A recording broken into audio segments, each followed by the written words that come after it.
Quero convidar o pastor Jango que vem aqui estar conosco. Hoje, o pastor Jango está visitando o seu sogro e a sua sogra, que são a dona Maria de Lourdes e o seu Chiquinho, são membros da nossa igreja e atuam na nossa equipe ministerial na área de visitação. E o pastor Jango está fazendo uma transição ministerial, está assumindo a Igreja Presbiteriana Independente de Campo Mourão. Estava aqui mais perto de nós, antes ele estava em São Paulo e agora está aqui bem pertinho. Então nós aproveitamos a oportunidade que ele estava de passagem por aqui, não sei até quando que fica, até quando, pastor? Até amanhã só? Então a gente aproveitou, chegamos na hora, hoje de manhã ficamos sabendo que ele estava aqui e ele gentilmente concedeu a oportunidade de ouvirmos a sua palavra hoje, através da sua vida, falar ao nosso coração. Então, pastor Jango, seja bem-vindo mais uma vez. Essa casa também é sua, a sua esposa é dessa igreja, né? A Sandra, e então sua família está em casa e ele também está em casa aqui. Deus abençoe, pastor Jango. Eu quero saudar os irmãos, as irmãs, com a graça e a paz de Jesus. Pois é, irmãos, o pastor Denis já há alguns anos tem sido o nosso amigo, o nosso companheiro. Tantas vezes, quando eu estava na IPI em Amambai, Mato Grosso do Sul, ele pastoreou em Dourados, a gente teve a oportunidade de, em algumas ocasiões, contar com a colaboração dele em atividades, eventos da igreja e tudo mais. Inclusive, não sei se eu falei isso até como testemunho, teve um ano que eu estava em Amambai, que eu coloquei no meu coração que o meu tempo em Amambai tinha terminado, né? E eu disse, olha, esse ano, eu já tinha fechado isso com Sandra, e Sandra dizia, eu acho que não é o momento. Mas conte comigo, eu estou com você nessa decisão, se você achar que chegou. E eu estava, e guardando. E eu tinha uma igreja já para ir, para visitar, para acertar, estava agendada essa visita para o meio do mês de julho, mês 7 daquele ano. E aí, no mês de junho, nós celebramos o aniversário da igreja. E no último domingo, no encerramento desse mês de celebração, o pastor Denis foi convidado para pregar. E o tema do mês foi avivamento. E na hora que ele começou a pregar, Sandra, geralmente, por ser diaconisa, trabalhar com crianças, dificilmente sentava comigo ali no banco, logo na frente, para adorar, para participar do curso. Sempre estava ocupada com alguma coisa. Mas naquele dia ela sentou do meu lado ali. E aí o pastor Denis pregou, e ele começou lendo um texto que dizia assim, ficai na cidade. Aí eu disse assim, mas a Sandra fez assim, poxa, Deus começou a falar logo na leitura, né? Ficai na cidade. E ali toda a palavra, sem ninguém saber, sem que Denis soubesse, Deus falou ao meu coração. Esqueça essa cidade onde você está pensando em ir, não é o momento de sair de Amambai. E aí a gente foi ficando e ficou até o momento certo, quando Deus disse, agora sim, você está liberado dessa cidade. E aí nós fomos para São Paulo, cidade essa que eu dizia, se Deus me chamar para São Paulo, eu não vou, mas se Ele obrigar, eu vou, né? E não foi obrigado, mas foi daquele jeito de Deus, cheio de sabedoria, a gente foi para São Paulo. E tudo aquilo que eu me preocupava com São Paulo, trânsito, violência, aquela cidade agitada, nada disso foi um conflito para a gente. Eu ainda preciso retornar para São Paulo amanhã à noite, eu ia hoje à noite, né? E aí Sandra disse, não, fique mais uma noite, eu fui em Londrina com ela hoje, no médico e tal, e eu estou indo amanhã. E no dia 21 ou 22 eu estou de volta para Sertanópolis, vou passar Natal e Ano Novo aqui, e depois estou indo para Campo Mourão na primeira semana de janeiro. Mas eu conversei esse assunto com o Denis, tomando um café há uns meses atrás, eu e ele ali numa padaria, e eu queria lançar aqui nessa noite uma semente para o coração dos irmãos, para que os irmãos comecem, no mínimo, a orar sobre isso, a refletir sobre isso. Eu assumi a IPI de Campo Mourão e o desafio de ir para lá, e teve pessoas da região, do presbitério, do sínodo, que disseram assim para mim, aquela igreja é difícil, aquela igreja é complicada, aquela igreja não cresce, aquela igreja está travada, né? E eu sempre acreditei que o homem, a mulher que Deus coloca para conduzir o seu rebanho, é uma pessoa-chave. E o que eu estou dizendo para Deus nas minhas orações, juntamente com o Sandro, é Deus, enche o meu coração de amor por Campo Mourão. enche o meu coração de amor pela igreja de Campo Mourão. Só que esse conceito de que aquela igreja é problema, é difícil, é um conceito de quem está de fora. Os irmãos que estão lá, 70 membros, eles estão sonhando com uma nova igreja e uma nova história. E é aí que vocês entram. Eu preciso contar com as orações de vocês, e eu preciso mais que isso, Denis. Eu quero que a igreja de Campo Mourão, gostaria, fosse uma igreja parceira dessa igreja. Porque eu sei o que Deus está fazendo aqui nessa cidade através dessa igreja. Campo Mourão tem quase 100 mil habitantes. É uma cidade maior, com outros desafios diferentes daqui. Mas o Deus que tem agido e trabalhado aqui é o Deus que vai agir e trabalhar na vida daquela cidade.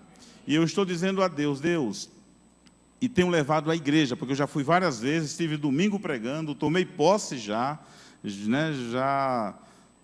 preguei e preguei uma mensagem de esperança, dizendo que Deus tem uma grande colheita para fazer naquela cidade.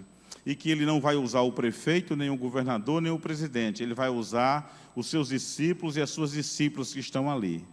Então, quando eu falo que eu busco uma parceria com vocês, é porque eu sei que essa igreja, e o que Deus tem feito nela, e a vida que tem fluído nas artérias dessa igreja, pode ser uma influência positiva na vida da nossa igreja em Campo Mourão. E aí eu vou chegar muitas vezes e dizer assim, Denis, manda os homens dessa igreja para vir aqui ser uma influência positiva na vida dos homens da IP de Campo Mourão. Homem, você pode dizer amém? Olha aí, vocês estão dizendo, hein? Denis, movimenta as mulheres dessa igreja aí para vir aqui fazer alguma coisa, jovens, adolescentes, para que isso seja uma forma de contágio positivo para que grandes coisas aconteçam. A pregação de domingo lá em Campo Mourão, eu falei o seguinte, eu pedi que eles preparassem uma canção, talvez vocês conheçam, a canção da colheita, que diz assim, lembra que o Senhor uma vez nos falou sobre a promessa de um dia colher. Nós cantamos essa canção com muita vibração no culto, e eu disse para eles, vamos continuar cantando essa canção, e no final do ano, a gente vai cantar de novo, e trazer à nossa memória o que Deus fez na vida dessa igreja de Campo Mourão. E aqueles irmãos estão animados, estão felizes, por essa possibilidade, por essa oportunidade que Deus está nos dando. E todos os caminhos que nos levaram a acertar e fechar com a igreja de Campo Mourão foram surpreendentes. E eu creio que, não tenho nenhuma dúvida, que foi Deus conduzindo todas as coisas para que nós estivéssemos ali. Então, pelo menos, já comecem a interceder por isso. E, na caminhada desse ano que vem, eu vou estar aqui batendo na porta de vocês. Graças a Deus, viu? A igreja de Campo Mourão é uma igreja que, apesar de pequena, ela financeiramente é saneada, né? Então, isso não é uma preocupação. Os presbíteros aí, o pastor falando da ajuda, a gente está com um orçamento muito apertado. Não precisa. É uma igreja abençoada, sabe, muito fiel, e ela tem os recursos necessários para as demandas que se apresentam. Então, o que eu vou precisar de vocês não é investimento financeiro, mas recursos humanos, investimento espiritual, para que um dia a gente possa celebrar junto. Grandes coisas fez o Senhor aqui, grandes coisas fez o Senhor também lá em Campo Mourão. Tá bom, queridos? Muito bem. Eu gostaria de compartilhar com vocês, nessa noite, um texto e uma reflexão que está no Evangelho de Lucas, capítulo 7. Um texto muito conhecido nosso, Evangelho de Lucas, capítulo 7.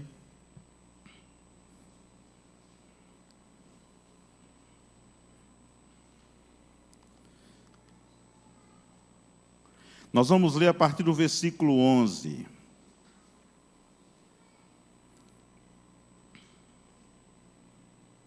É provável que a sua tradução, eu estou usando uma tradução da editora Vida, chamada Tradução Contemporânea, e ela me oferece aqui 4 pontos que chamam a minha atenção. É provável que na sua tradução da Bíblia esteja diferente as expressões, mas o sentido, a essência, o significado serão os mesmos.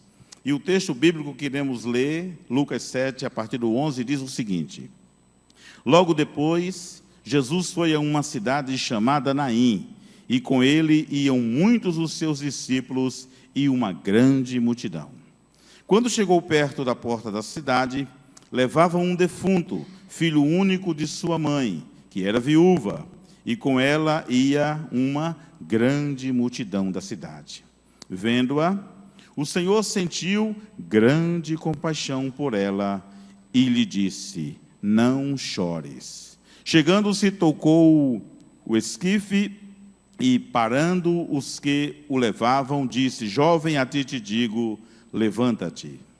O defunto assentou-se e começou a falar, e Jesus o entregou à mãe dele. De todos se apoderou o temor, e glorificavam a Deus, dizendo: Um grande profeta se levantou entre nós, e Deus visitou o seu povo. Correu dele esta fama por toda a Judeia e por toda a região circunvizinha. O tema que eu gostaria de propor nessa noite, para que a gente pense e dê uma fixada nesse texto, nessa mensagem, é: quem influencia quem? Esse é o nosso tema. Quem influencia quem? Nós não temos e não podemos evitar os confrontos. Nós não temos como evitar os embates. Eles acontecem na nossa vida de diferentes maneiras. Eles acontecem na sociedade, na política, nas filosofias, nas religiões. Nós vivemos cercados por conflitos, por embates, por lutas, às vezes, ou muitas vezes, maiores do que nós. Às vezes, lutas que não têm nada a ver com a gente, mas a gente fica assistindo e contemplando esses confrontos, esses embates. Existem embates que estão muito voltados para o campo da nossa espiritualidade. A própria Bíblia fala que há uma luta entre a carne e o espírito. Paulo falava isso: olha, eu quero fazer o bem, e às vezes eu não consigo, e eu termino fazendo mal, porque a lei do pecado habita em mim, miserável homem que sou. Então Paulo vivia esses embates e conflitos, essas batalhas consigo mesmo. Davi fala de um conflito entre a sua consciência e o centro das suas emoções, a sua alma. Davi fala certa vez: porque estás abatida, ó minha alma, porque te perturbas dentro de mim. Ali ele travava uma conversa consigo mesmo, mas não deixava de ser um desses conflitos. Sem falar dos conflitos que estão hoje tão presentes, influenciando a família, influenciando a igreja, influenciando a educação, influenciando a política. Poderíamos dizer que a ideologia de gênero, por exemplo, hoje, é um desses embates e conflitos, que às vezes a gente tem as respostas, mas às vezes nós não sabemos como vamos lidar com isso na próxima geração, que pode ser daqui a 5 ou 10 anos. Você percebe que nós vivemos diante de muitos embates e conflitos? Aqui nesse texto, nós encontramos exatamente isso. Nós encontramos um conflito, um desses embates entre duas multidões. O texto fala que Jesus chegava na cidade de Naim, e com ele estava o quê? Uma grande multidão. Era muito comum Jesus ser seguido por multidões. O texto não especifica quantas pessoas faziam parte dessa multidão, mas o texto enfatiza que era uma grande multidão. É verdade que Jesus tinha os seus discípulos, os mais próximos, mas sempre tinha uma grande multidão, e os interesses dessa grande multidão nem sempre eram os interesses claros, eram interesses de fato pelo que Cristo era, pela sua essência, mas por aquilo que Cristo podia dar e oferecer. Há um momento no ministério de Jesus que uma dessas multidões se aproxima e elas recebem o pão, eles matam a sua fome física. Mas quando Jesus começa a confrontá-los com a palavra, com o evangelho, com uma vida de transformação e de renúncia, diz a Bíblia que eles abandonam Jesus. E abandonam exatamente por causa da dureza deste discurso de Jesus, da ênfase. Mas aqui está uma multidão seguindo Jesus, chegando na cidade de Naim.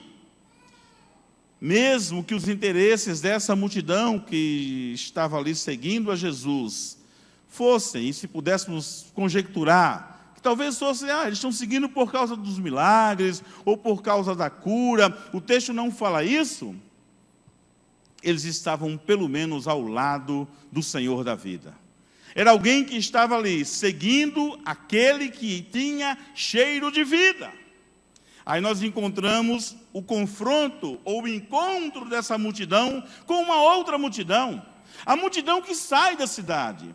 Enquanto a multidão entrava na cidade com Jesus, uma multidão saía da cidade com o morto, com o defunto, com o filho da viúva.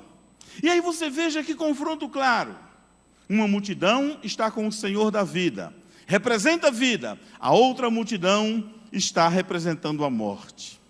A multidão de Jesus representa sempre a chance e a possibilidade de uma nova vida e de esperança, de cura, de solução, de quadros que podem ser revertidos e transformados. Enquanto a multidão daquela mulher, a multidão do morto, ela tem cheiro de morte.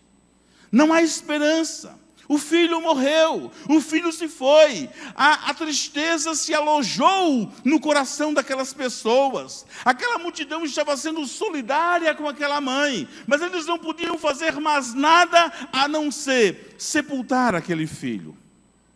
Que confronto! Uma multidão tem cheiro de vida, a outra multidão tem cheiro de morte.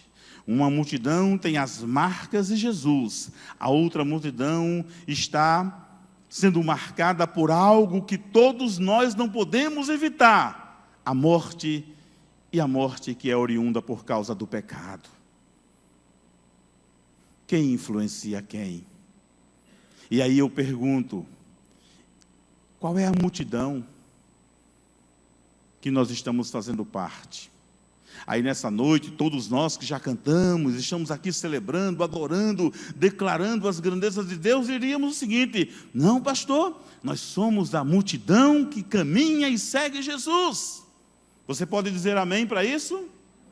Nós somos. Você pode dizer isso: eu sou da multidão que caminha com Jesus. Porém, lá fora, nesta cidade, em Campo Mourão, existe uma outra multidão de pessoas que estão com as suas vidas diluídas, desmanchadas, vidas partidas, quebradas, esfaceladas, que não podem exalar o bom cheiro de Jesus, o perfume do Filho de Deus. Essa é a multidão que, infelizmente, é duro, é triste essa constatação, mas é a multidão que representa a morte. Mas, se nós somos a multidão de Jesus, se fazemos parte dela, qual é a nossa importância e qual é a nossa função e que tipo de influência eu serei nesta cidade? Aí eu olho para os irmãos e eu sei que é assim em todas as igrejas. Eu vou ter pessoas aqui que trabalham na educação, que trabalham no mundo jurídico, que trabalham na área médica, que trabalham na agricultura, que trabalham em vários segmentos dessa sociedade. E aí, queridos, lembre-se, você e eu somos perfume de Jesus, somos da multidão que tem o cheiro de Cristo. E aí, por onde você for, aonde você andar, com quem você relacionar-se, em qualquer porta pela qual você venha passar, em qualquer sala onde você chegue, em qualquer casa onde você habite, ali as marcas da multidão que segue Jesus precisam ser claras, precisam ser explícitas, precisam ser apresentadas. Não há outra forma de influenciarmos a outra multidão, se não for exalando em nós o bom cheiro e o bom perfume de Jesus em Nazaré. Quem influencia quem? Mas também é lamentável, é triste constatar que pessoas como nós, que fomos alcançados pela graça de Jesus, muitas vezes temos perdido essa batalha, e ao invés de sermos uma influência positiva e transformadora na cidade, somos influenciados pela outra multidão. Não se permita que isso aconteça. Sobre sua vida repousa o Espírito Santo de Deus. Este Espírito Santo habita em você. Você foi comprado por um preço tão alto que você não poderia pagar este preço e ninguém poderia pagá-lo por você. A sua vida é muito mais preciosa do que toda a riqueza e fortuna deste mundo. Deus, além de fazer tudo isso com você e comigo, ainda depositou dons espirituais e capacitações especiais, para que através desses dons e capacitações, eu seja instrumento dele na cidade, na família, aonde quer que eu venha estar. Por isso, não seja influenciado pela multidão que tem cheiro de morte, mas seja influenciado pela multidão que tem cheiro de vida e que anda com Jesus em Nazaré. O texto continua dizendo que, no versículo 13, Jesus olhou para aquela multidão sem esperança, uma mãe que agora não sabe o que vai fazer da vida, porque essa mulher, além de viúva, o seu único filho, um homem, morre. O destino dessa mulher era, se tivesse um parente que pudesse recebê-la em sua casa, ela seria recebida. Ela não teve a possibilidade de ver a sua história, a posteridade da sua família se expandindo, sendo alongada, porque além de viúva, perde o único filho. Ou essa mulher agora iria depender de uma cesta básica do templo de Jerusalém, ou das sinagogas. A religião teria que cuidar dela, porque ela não tinha quem, um homem, fosse o seu esposo, fosse o seu filho, para que pudesse cuidar dela. Diz o texto que Jesus olha para essa multidão e diz assim: ele teve grande compaixão. Não foi uma compaixão pequena, não foi uma misericórdia qualquer, não foi um olhar despretensioso, desinteressado. O olhar de Jesus para aquela multidão foi de extrema compaixão. Precisamos aprender com Jesus, porque Ele é o nosso mestre por excelência. Precisamos olhar para as multidões perdidas como Jesus olhou, com grande misericórdia, com grande compaixão. Irmãos amados, deixa eu compartilhar uma historinha com vocês. 12 anos da minha vida, junto com Sandra, eu estava no sertão nordestino, no alto sertão da Paraíba, onde eu morava, numa cidade chamada Patos. Fiquei 10 anos em Patos e 2 anos em Cajazeiras. Na cidade de Patos, um certo dia, eu ia andando, era uma cidade que tinha mais de 100 mil habitantes, e durante a semana ela recebia gente de todas as cidades vizinhas, pelo fato de ela ser uma cidade polo, gente que vinha para médico, escola, mercado, banco, hospitais e tal. E um dia no mercado público, lá muita gente indo e voltando, eu passei por um homem que estava no chão, caído, com a sua cabeça sangrando. E eu passei por ele. Eu tinha uma caminhonete que a gente utilizava para os serviços daquele projeto de plantação de igrejas naquela região, e eu passei por aquele homem. Quando eu passei, andei uns 10 metros, 20 metros, o Espírito Santo falou ao meu coração assim: Jesus não faria isso que você fez. Jesus teria socorrido esse homem. Mas eu continuei. e o Espírito Santo aqui. Você não diz que é discípulo de Jesus? Você acha que Jesus, vendo essa situação, ele não se compadeceria? Ele ignoraria isso? Andei mais ou menos uns 100 metros, talvez, e eu voltei. Aí eu preciso ir lá, não importa, vou socorrer este homem, vou colocar na minha caminhonete, vou levar para o hospital. Quando eu cheguei lá, alguém já tinha feito isso. Eu perdi a oportunidade de ser uma bênção na vida daquele homem. Não sei quem fez isso, não perguntei. Pode ter sido uma pedra que clamou, quando eu fui relapso na minha atitude de bom samaritano, de misericordioso, de compaixão. Morando em São Paulo, desço no metrô da Paulista, na Rua da Consolação, o escritório da nossa igreja é 2 quadras depois, e não tem como a gente não ver pessoas dormindo nas calçadas. Eu passo por aquelas pessoas e eu digo assim, o que Jesus faria? Me sinto tão impotente, tão fraco. O que Jesus faria vendo esse homem aqui, esse travesti, dormindo na rua, na calçada? Sujo, alguém deu comida para ele ali, deu um prato de comida, jogado, meu Deus, que situação deplorável. Em todas as cidades, grandes e pequenas, encontramos sempre pessoas que precisam ser alvo da nossa compaixão e da nossa misericórdia.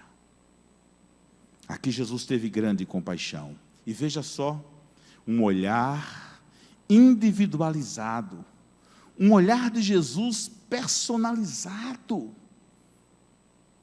No meio da multidão, não que os outros não precisassem de um olhar de compaixão, mas Jesus vê aquela mulher e diz para ela o que ela precisa ouvir. Diz para ela a palavra que pode estancar o seu choro: não chores. Olhe, esteja você em qual multidão estiver, Jesus tem a capacidade de olhar para você no meio da multidão e ter um olhar individualizado, personalizado, só para você, com a marca dele, com o carimbo dele. Você pode estar no meio dessa multidão hoje e pensando, poxa, tem acontecido coisas na minha vida, o Senhor não tem me visto, não tem me percebido. Ele está te vendo. Ele vê a multidão, mas Ele vê você também. E Ele tem a capacidade de pensar você dessa multidão e dizer, e falar exatamente aquilo que você precisa ouvir. Não chore. Eu estou vendo o seu choro. Eu estou vendo a sua dor. Eu não te abandonei. Eu não te larguei. Eu não te deixei. Eu não desisti de você.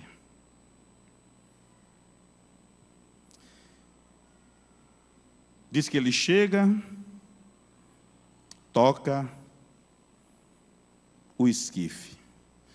Uma vez uma pessoa disse assim, Jesus, além de ser profeta, rei e sacerdote, todos os seus ministérios, Jesus era músico, irmãos. Alguém, Jesus era músico? Onde é que você descobriu isso? Está na Bíblia. Jesus tocou o esquife e o morto levantou. A pessoa achava que o esquife era um instrumentinho. E ele até falou, esquife era um instrumentinho oriental que Jesus sabia tocar. Então Jesus toca o caixão.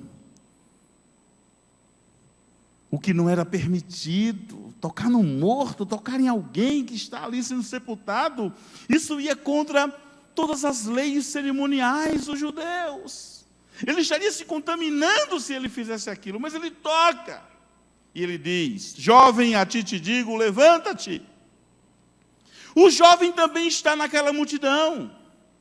O jovem que está morto e perdido está naquela multidão, que tem cheiro de morte, que não tem esperança, que chegou e disse, aquela multidão tinha um discurso. Aquela multidão, se pudesse ter uma faixa, a faixa diria assim, não temos esperança, tudo está perdido, tudo foi acabado, não tem mais jeito. Aquele jovem fazia parte dessa multidão. E Jesus fala para ele, levanta-te. Sai dessa tua situação de inércia, de estagnação. Você está vivo. Levanta-te. Eu quero dizer que esse precisa ser também um discurso nosso para a multidão que está perdida. Nós precisamos dizer para famílias dessa cidade, homens e mulheres dessa cidade, jovens dessa cidade, anciãos dessa cidade: levanta-te, levanta-te. É claro, não é somente dizer isso, levanta-te, mas nós somos representantes do Senhor da vida. E finalmente, o texto diz que depois que acontece o milagre, depois que o jovem volta à vida, senta e começa a falar, a multidão que foi influenciada, que foi confrontada pela multidão de Jesus, diz assim: de todos, dos que andavam com Jesus e dos que andavam sem Jesus, de todos se apoderou o temor, todos glorificavam a Deus, e todos estavam dizendo: um grande profeta se levantou entre nós, e Deus visitou o seu povo. Você que está aí me ouvindo, que está olhando para mim agora, deixa eu dizer uma coisa para você que certamente você sabe, já ouviu, ou talvez não saiba, ou não levou isso tão a sério. Você é um profeta de Deus nessa geração. Você, minha irmã, é uma profetisa de Deus para essa cidade, para essa geração. E eu estou tendo aqui todo o cuidado do mundo para dizer que você é um profeta e você é uma profetisa, no sentido de ser um proclamador e uma proclamadora.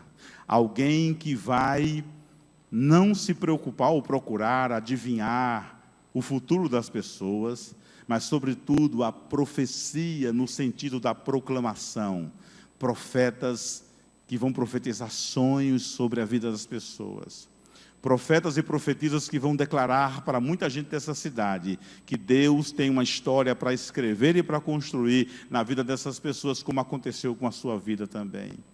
Gente que você deve estar pensando agora, quando eu falo, aquela pessoa, aquele amigo do trabalho, aquela outra pessoa precisa ser influenciada e impactada pela palavra de Deus. E eu serei o profeta e a profetisa de Deus que levarei essa mensagem adiante.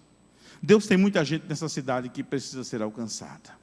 Deus tem muita gente nessa cidade que precisa ser alcançada. E isso só vai acontecer quando a gente disser: Senhor, eu estou disponível, não importa onde, quando e como, pode contar comigo. E as pessoas vão dizer assim: olha, quando olharem para nós, quando olharem para vocês, um profeta se levantou na minha vida. Uma mulher, um jovem, um adolescente, uma criança de Deus se levantou na minha vida. Deus visitou a minha família. Deus visitou a minha história. Deus visitou a minha casa. E eu termino essa palavra fazendo um desafio missionário. Como eu disse, eu creio que Deus tem muita gente para alcançar nessa cidade. Um dia, um homem chamado John Knox, ele aprendeu com Calvino em Genebra sobre a reforma protestante. Esse homem vai para a Escócia, para lá ele disseminar, multiplicar essa mensagem. E sabe qual era a oração de John Knox? Senhor, dá-me a Escócia, senão eu morro. Mas outros homens que viveram depois dele, como Whitefield, Wesley, século XIX, século XVIII, esses homens oravam assim: Senhor, dá-me almas, senão eu morro. Eles não só oravam desse jeito, eles gastaram, no bom sentido da palavra às suas vidas, com esta oração, e fazendo desta oração a vida deles. Eles foram responsáveis, eu citei só alguns, de países e cidades inteiras que foram transformadas pela pregação, pela vida, pela graça de Deus através deles. Você está me entendendo? Há uma promessa no Salmo 2, verso 8, que diz: pede-me, e eu te darei as nações por herança, e os confins da terra por tua possessão.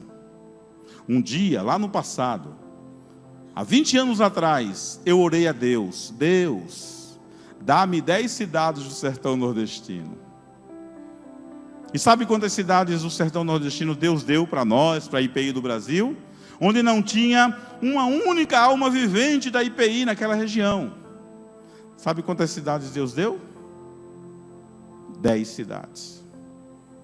Alguém um dia disse para mim: mas você foi muito tolo, podia ter pedido 20 cidades. Isso é verdade, eu podia ter pedido 20. E aí, queridos, eu quero desafiá-lo nesse sentido. Olhe para essa cidade. Olhe para as ruas, para o perímetro urbano, rural, para os sítios, para as fazendas. Olhe para esta cidade. Peça ao Senhor que derrame, inunde o seu amor no seu coração por esta cidade. E diga ao Senhor: Senhor, dá-me Sertanópolis, senão eu morro. Eu estou orando assim: Senhor, dá-me Campo Mourão, senão eu morro. Se uma cidade é muito e não cabe dentro de um templo, peça ao Senhor uma família com quem você se relaciona. Senhor, eu não vou descansar, dá-me aquele amigo, dá-me aquela família, dá-me aquelas pessoas da faculdade, da escola, do trabalho, dá-me, Senhor, senão eu morro. Mas não precisa, não se deve só orar. Essa oração vai levar a gente a uma ação desmedida, incansável. Claro, não é você, não sou eu que vou converter as pessoas. Mas se eu oro desse jeito e eu me coloco à disposição, Deus vai me usar para alcançar muitas vidas neste lugar. Pastor Denis, encerrando, me responda uma coisa: quantos membros aproximadamente tem na igreja hoje? 500. Eu estava na reunião do presbitério agora, lá em Cascavel, no oeste do Paraná, e um pastor que veio da Metodista, já está há alguns anos com a gente lá, ele foi recebido, está sendo recebido como pastor da IPI, foi agora licenciado. Eles na mesa, almoçando comigo, ele disse assim, ele não sabia que eu conhecia Sertanópolis, né? Ele disse assim: ó, o amigo meu, que é pastor da Metodista aqui na cidade, tem a Metodista aqui? Disse que a igreja de Sertanópolis está com 1000 membros. Aí eu disse assim: não é verdade não. Não, ele disse, eu digo: ó, deixa eu falar. Aí eu brinquei: é a guerra da minha família, meu amigo. Pastor Denis, eu conheço, é meu amigo. Não tem 1000, tem 500. Porque você tinha me dito mais ou menos isso. 500. E esse é. Mas olha só, até quem está de fora já está vendo 1000. Por que não? Né? Aí assim, é possível? É claro que é possível. É claro que é possível. Porque a cidade tem quase 20 mil habitantes, né? 17 mil, 20 mil habitantes. Só 1000? Cabe, não cabe? Levante-se. Levante-se. E diga para o Senhor que você está disponível, que Ele pode contar com você. E aí pessoas vão ouvir, através de você, da sua vida, às vezes até através do seu silêncio, e elas serão alcançadas pela palavra de Deus, através de você. Que coisa bela, que coisa linda, para a glória do Senhor. Deus abençoe o coração dessa igreja, nesses quase últimas noites da esperança, né? Estamos aqui nesse mês, e essa palavra foi tão desafiadora para mim também. Eu quero começar 2019 a todo vapor, viu? A todo vapor, para a glória de Deus, e a gente vai compartilhar tantas bênçãos e vitórias para o Senhor e por causa dele.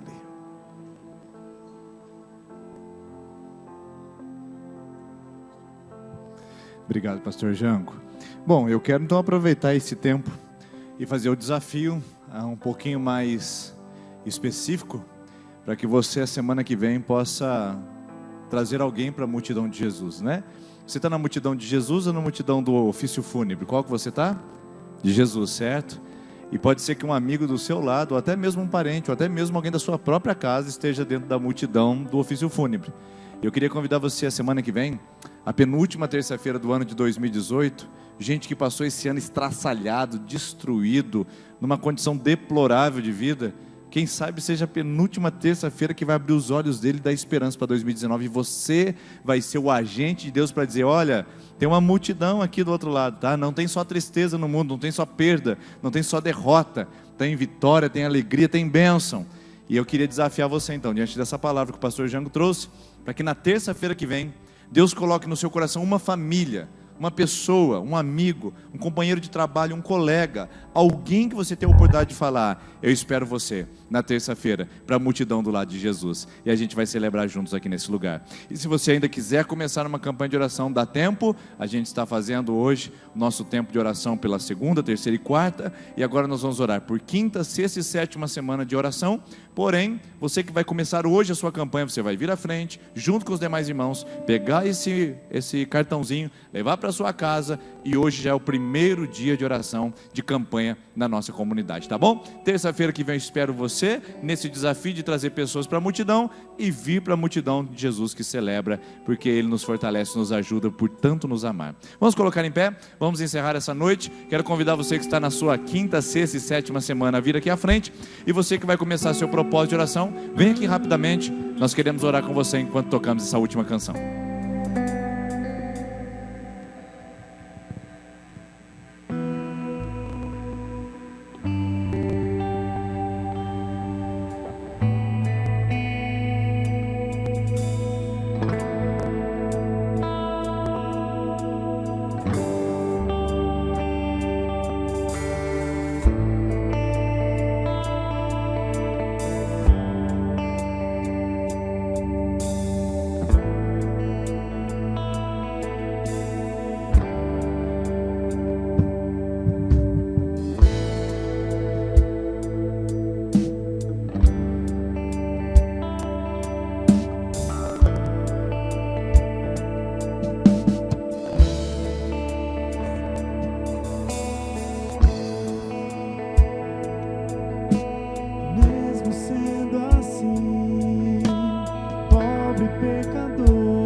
Morrer em meu lugar.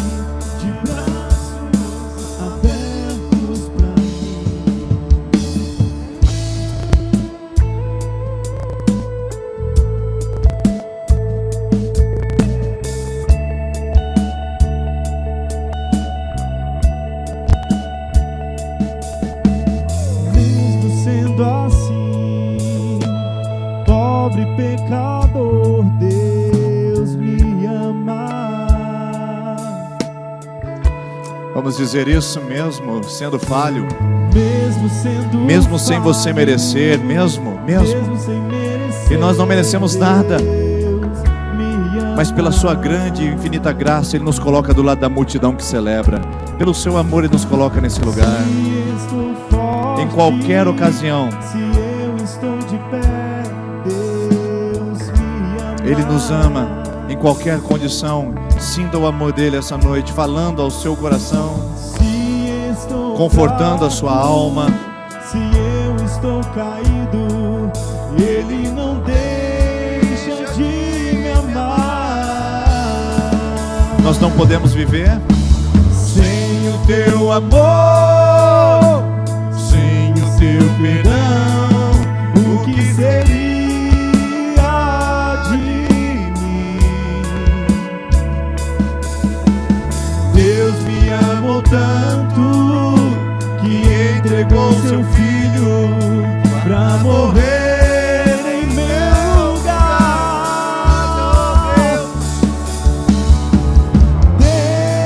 Deus me ama e o seu amor é tão grande e incondicional. Deus me ama e Ele está sempre de braços abertos pra mim. Senhor Jesus, nós queremos agradecer por essa noite. E Senhor, tem pessoas aqui que têm lidado com a dor do luto e com o sofrimento da perda de alguém querido. Tem pessoas que têm lidado com a perda de casamentos, também têm lidado com, ó Deus, a partida de experiências, de situações e de pessoas, e até mesmo de recursos. Perdas que vão se somando a cada dia. Mas hoje, Pai, nós ouvimos a Tua palavra, que do lado do Senhor, as nossas perdas podem se transformar em vitórias, os nossos fracassos podem se transformar em triunfos.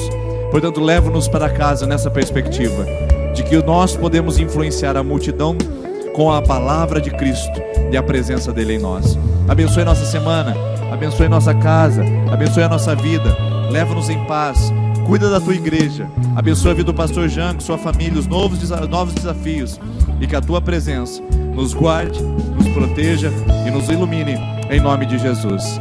Amém. Deus abençoe, meus irmãos. Uma boa semana em nome de Jesus. Te vejo terça que vem.